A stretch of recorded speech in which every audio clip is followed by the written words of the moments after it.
আচ্ছা কেলটু ভাই, একটা জিনিস কি খেয়াল করছেন? এই দেশের মেয়ের বাপেরা খালি যদি শোনে ছেলে সরকারি চাকরি করে, সেটা যদি কোনো অফিসের পিওনও হয়, তারপরও মনে করেন এক পায়ের উপর খাড়া হয়ে যায় মেয়েকে ওই ছেলের সাথে বিয়ে দেওয়ার জন্য। হ্যাঁ, এটা তো অনেক পুরাতন কাহিনী। নতুন করে আবার কি হলো রে? না মানে আমি খালি ভাবিছিলাম এর কারণ কি। এর দিন যে আমি কারণ খুঁজে পেলাম, সরকারি অফিসের একটা পিওনও দেখি কোটি টাকার মালিক। খালি বেতনের টাকা দিয়ে তো আর এটা সম্ভব নয়, উপরি কামাই আছে।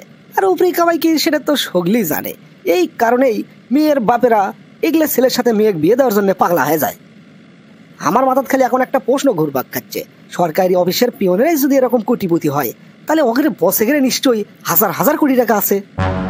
জ্ঞানদা, তুই যে বিষয়ের কথাটা করছু এটা কিন্তু সবসময় সত্য নয়। সত্যি লয় মানে? পিওনেরা যদি কোটিপতি হয় তাহলে ওখানে বসেরা তো হাজার কোটি টাকার মালিক হবি, এটা তো দিনের আলোর মতো পরিষ্কার। তাহলে তোকে একটা গল্প কই শোন, একজন সিনিয়র সচিবের গল্প। তারপরে তুই বুঝের পাবু তোর কথা কৃষক সবসময় সত্যি লয়। কেরে রায়হান গাড়ি ক্যাঙ্কা চালাচ্ছে? হ্যাঁ, ইনকে গাড়ি দুটো ক্যাঙ্কা লাগিচ্ছে কত? লুল্লু ভাই আস্তে আস্তে, এত জোরে গাড়ি চালাচ্ছ কে? অ্যাক্সিডেন্ট হবি তো। ধর পাগলা, এটা হচ্ছে বিএমডাব্লিউ গাড়ি। বিএমডাব্লিউ গাড়ি কি আস্তে চলা যায়? জীবনে তো গাড়ি চড়িস নি, বুঝবো কেমনে? হয় তুমি আস্তে চালাও, না হয় আমাকে নামে দাও ভাই, আমার খুব ভয় লাগিচ্ছে। তুই তো শালা দেখেছি পুঁটি মাছের প্রাণ রে। সকলের আগে আমি তুই কি গাড়ি চড়ালে আর তুই করছু নামে যাবো মানে? হ্যাঁ, তোর কত বড় ভাগ্য, তুই চিন্তা করছো তুই লুল্লু ভাইয়ের বিএমডাব্লিউ গাড়ি সকলের আগে উঠছো। তোমার বিএমডাব্লিউ গাড়ি মানে? তুমি এই গাড়ি কোনটি পেলে? ওরে পাগলা, আব্বা আমার কিনে দিছে, এটা আমার ঈদের উপহার।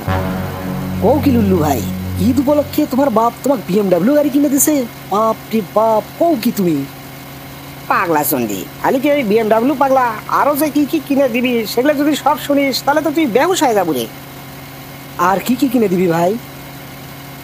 তো ওগুলো করে কি হবে? তাও যখন শুনতে চাচ্ছ শোন, কালকে আমরা সপরিবারে সিঙ্গাপুর যাচ্ছি এই ঈদের শপিং করার জন্য। আর আমাদের মাথা পিছু বাজেট হচ্ছে 15 থেকে 20 লাখ টাকা। আমরা পরিবারের 6 জন যাচ্ছি, তাহলে এখন হিসেব কর কত টাকার জিনিস আমরা কিনবো আর কি কি কেনা যাবি এখনই তো খবর পাচ্ছি রে। আসি কেনাকাটা করে আসি, তোর দেখা মোহিনী। তোমার বাপ আসলে গ্রেট ভাই, ইনকা বাপ পাওয়া ভাগ্যের ব্যাপার। একটা জিনিস আমি বুঝি না, বুঝছো? তোর বাপও যেটি চাকরি করে আমার বাপও সেটি চাকরি করে। আমার বাপ সচিবালয়ের পিয়ন আর তোর বাপ তো একজন সিনিয়র সচিব। আমার বাপই যদি এত টাকা কামাই করতে পারে, তোর বাপের তো হাজার হাজার কোটি টাকা থাকার কথা রে। নাকি তোরা টাকা বের করিস রে? আচ্ছা, এইবার ঈদের তো কি কি কিনে দিল তোর বাপ? আমাকে আর কি কিনে দিবি? ওই 1200 টাকা দিয়ে একটা পাঞ্জাবি আর 700 টাকা দিয়ে একটা স্যান্ডেল কিনে দিছে, আর কিছু দেয়নি। এনা ভালো করে খোঁজ খবর নিস তো, তোর বাপ কি টাকা পয়সা অন্য জায়গায় খরচ করে নাকি? আমার তো সন্দেহ লাগে রে। কি জানি ভাই, আমি কি আর ওগুলো জানি? আসলে তোমাকে দেখে মাঝে মধ্যে আমার খুব হিংসা হয়। তোমার মতো বাপ যদি আমি পেলে ভিনি, তাহলে জীবনটা ধন্য হয়ে গেল। আচ্ছা লুল্লু ভাই, থামো থামো, স্কুল চলে যাচ্ছে, স্কুলে নামে যাই। তোমার সাথে আবার পরে কথা হবে। যাও সিঙ্গাপুর থেকে ঘুরে আসো, কি কি কেনো আমাকে না দেখায়ও। ঠিক আছে ঠিক আছে, তোকে দেখাবো না তা কাক দেখাবো? হাজার হলেও তুই আমার ঘনিষ্ঠ জুনিয়র। তাহলে যা, স্কুলে যা। কে রে রায়হান, কি হচ্ছে তোর? স্কুলে আসেই নি দেখিচ্ছি, মন খারাপ করে বসে আছু, কিছু হচ্ছে নাকি? বন্ধু, মনটা খুব খারাপ রে। লুল্লু ভাই ওর বাপ একটা বিএমডাব্লিউ গাড়ি কিনে দিছে, সেই গাড়ির চড়ে ঘুরলাম। কি যে মজা রে ভাই বিএমডাব্লিউ গাড়ির চড়ে ঘুরতে। আরে পাগলা, লুল্লু ভাইয়ের বাপ যে অফিসের চাকরি করে সেই অফিসের বস হচ্ছে তোর বাপ। লুল্লু ভাইয়ের বাপ যদি বিএমডাব্লিউ গাড়ি কিনে দিতে পারে, তোর বাপ তো তোকে 5টা কিনে দিতে পারবি রে। তোর বাবুকে যে ক। থাক, যা খুশি কচু, ও কথা আর কোষ নে। ঈদ উপলক্ষে আমাকে 1200 টাকা দিয়ে একটা পাঞ্জাবি আর 700 টাকা দিয়ে একটা স্যান্ডেল কিনে দিছে, আর আমার বাপ কিনে দিবে আমাকে বিএমডাব্লিউ গাড়ি? না, তুই তো পাগলা হয়ে গেছু। কোষ কিরি, খালি 1900 টাকা দিয়ে তোকে শপিং করে দিছে তোর বাপ। আমাকেই তো 60,000 টাকার শপিং করে দিছে আব্বা। আর একটা রয়্যাল এনফিল্ডের অর্ডার দিছে, সেটা ঈদের পরে পামো। তোগেরে কপাল আর আমার কপাল এক লয় রে বন্ধু, এক লয়। ঠিকই কছু, আমাদের বন্ধু বান্ধবের মধ্যে তোর বাপ সবচেয়ে বড় পোস্টে চাকরি করে। আমার বাপও তো একটা সরকারি অফিসের পিয়ন। তাই যদি আমাকে এত কিছু কিনে দিবে পায়, তোর বাপ চাইলে তো তোকে টাকা দিয়ে ডুবে থবার পারবি রে। সবই কপাল বন্ধু, সবই কপাল। এগুলো কয় আর কি হবি, থাক বাদ দে। যত কবু মনটা আমার ততই খারাপ হয়ে যায়। শোন, তোকে একটা বুদ্ধি শিখে দিই, না হলে কাম হবি না। এই বুদ্ধি মতে কাম করবো, দেখবি তুই সব কিছু পাই যাবো। কি বুদ্ধি বন্ধু, কি বুদ্ধি ক? আজকে থেকে বাড়ির যায় খাওয়া দাওয়া ডুব গোসল সব কিছু বাদ দিবি। সবসময় মন খারাপ করে বসে থাকবো। তোর বাপ যখন তোকে জিজ্ঞেস করবি কিছু কবু না, চুপ করে থাকবো। এরকম করে 2-3 দিন চলে যাওয়ার পরে বারবার যখন জিজ্ঞেস করবি, শেষে যায় কবু আমার বন্ধু বান্ধবেরও তার বাপেরা এত দামি দামি জিনিস কিনে দেয়, গাড়ি কিনে দেয়, রয়্যাল এনফিল্ড কিনে দেয়, আর আমাকে তুমি কিছুই দাও না। ঈদ উপলক্ষে মাত্র 1900 টাকা দিয়ে শপিং করে দিলে। মানে তাকে ইমোশনালি ব্ল্যাকমেইল করবো। আস্তে আস্তে দেখবো তোর বাপের মন গলে যাবি। তখন অবশ্যই তোর বাপ তোকে দামি দামি জিনিস দিবি, কারণ আমার বিশ্বাস তার টাকা পয়সা ঠিকই আছে, কিন্তু তাই চরম গিফটে এই জন্য তোকে কিছু দেয় না। যখন ইনকে করে থাকবো না তখন ঠিকই দিবি। হাজার হলেও তুই এক বাপের এক বেটা, আর তো কেউ নাই। ভালো একটা বুদ্ধি দিছু বন্ধু, আজকে থেকেই তাহলে আমার মিশন শুরু। হে হে হে, এই সেন্টু কোনোদিন কাউকে খারাপ বুদ্ধি দেয় না। তুই সকলের আগে একটা রয়্যাল এনফিল্ড কিনেলে, ঈদের পরে দুই বন্ধু মিলে তাহলে রয়্যাল এনফিল্ড নিয়ে কক্সবাজার ঘুরবে যাবো। ওকে ডান, রয়্যাল এনফিল্ড কেনার পরে তোর সাথে অবশ্যই আমি কক্সবাজার ঘুরবে যাবো, কথা দিলাম বন্ধু। কক্সবাজার যাবো আর গান কমো। এই পথ যদি না শেষ হয় তবে কেমন হতো তুমি বলো তো। যদি পৃথিবীটা স্বপ্নের দেশ হয় তবে কেমন হতো তুমি বলো তো। বাবা রায়হান, 2 দিন ধরে দেখিচ্ছি তুই একই পোশাকে একই জায়গায় বসে আসু। লেখাপড়া, খাওয়া দাওয়া, স্কুল সবকিছু বাদ দিয়ে দিছু। কি হসে তোর? তো বারবার জিজ্ঞেস করিচ্ছি, কোনো উত্তর দিস না। বাবা তোর কি শরীর খারাপ খারাপ লাগিচ্ছে? ক আমাক না করলে কেমনে বুঝবো? এখন মনে হয় ক যায়, এখন করলেই কাম হয়ে যাবে। আব্বা অনেক নরম হয়ে গেছে। কি হলো রে বাবা? ক, বিড়বিড় করে কি কোষ? আব্বা তুমি লুল্লু ভাই চেনো? হ, লুল্লুক তো চিনি, অজয় কাদেরের বেটা। ঈদ উপলক্ষে লুল্লু ভাই ওর বাপ একটা BMW গাড়ি কিনে দিছে, আর ঈদের শপিং করার জন্য ওরা যাচ্ছে সিঙ্গাপুর। তাতে কি সমস্যা বাবা? কি আছে তোর? ক। তুমি আমার বন্ধু চেংটুক চেনো? হ, সেন্টুকো তো চিনি, আজমলের বেটা লয়? হ, আজমল কাকার বেটা চেংটু।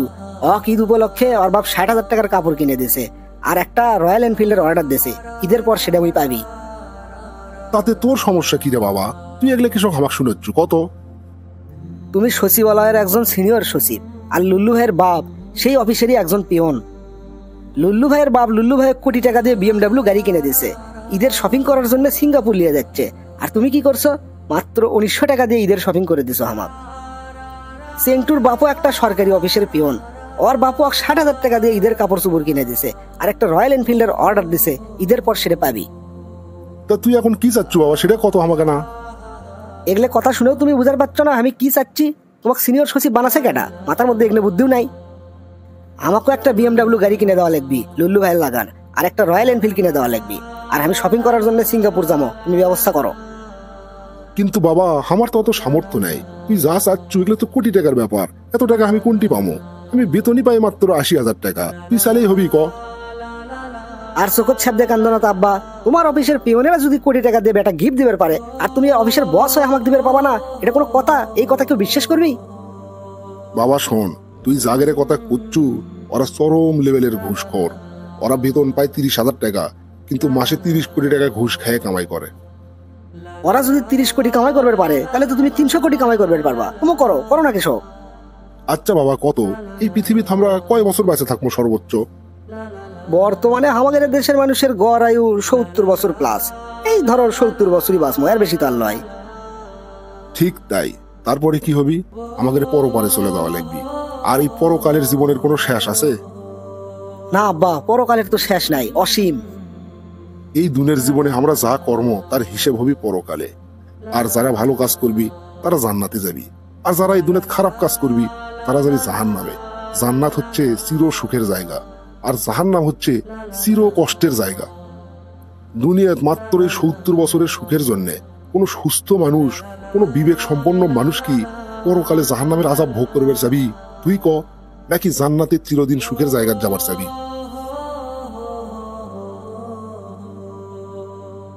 তুই ঠিকই কসু। আমি যদি ঘুষ খাই মাসে 300 কোটি কে 3,000 কোটি টাকাও কামাই করবে পারবো, সেই সুযোগ আমার আছে। কিন্তু তাতে কি হবি ক? এই যে কয়দিন হয়তো BMW গাড়ির চড়ে ঘুরবো, দুনিয়াতে হয়তো আয়েশি জীবনযাপন করবো, তারপরে মৃত্যুর পরে আল্লাহ যে ডাইরেক্ট জাহান্নামে পাঠিয়ে দিবি, তখন সেই আযাব ভোগ করবো কেমনে? সেই কষ্ট সহ্য করবো কিভাবে?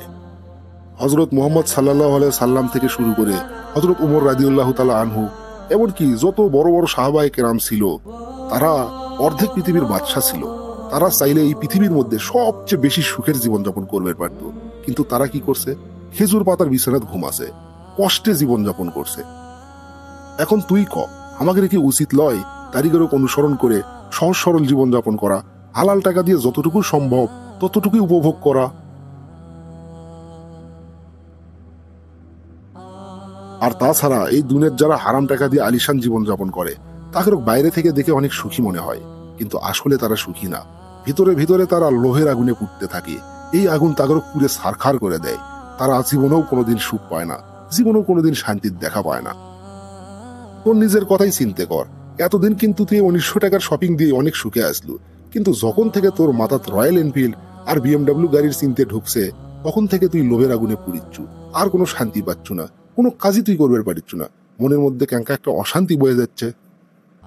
ঠিকই কছো আব্বা, ঠিকই কছো। যখন থেকে আমার মাথায় বিএমডাব্লিউ আর রয়্যাল এনফিল্ডের চিনতে ঢুকছে আমার জীবন থেকে সুখ হারিয়ে গেছে।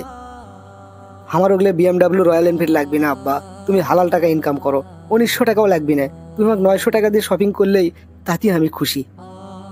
তুমি আমাকে মাফ করে দিও আব্বা, 2 দিন আমি তোমার সাথে না বুঝে অনেক বেয়াদবি করছি, আমাকে মাফ করে দিও।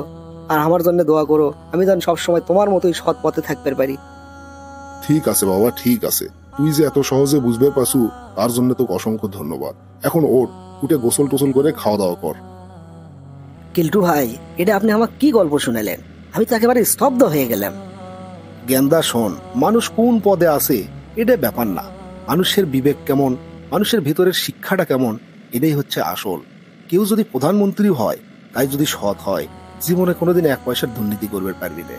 আর কেউ যদি অসৎ হয়, তাহলে তার পৃথিবীর সবচেয়ে কমজোরি চাকরিত যে দেশ, সেটি ওই দুর্নীতি করার রাস্তা খুঁজে বার করবি। ঠিকই কছেন ভাই, আর এই ভালো মানুষগুলো পৃথিবীতে এখনো আছে বলেই পৃথিবীটা টিকে আছে। দর্শক মন্ডলী, আপনারা কন্ত বাংলাদেশের 54 বছরের ইতিহাসে সবচেয়ে সৎ রাষ্ট্রপ্রধান কে ছিল?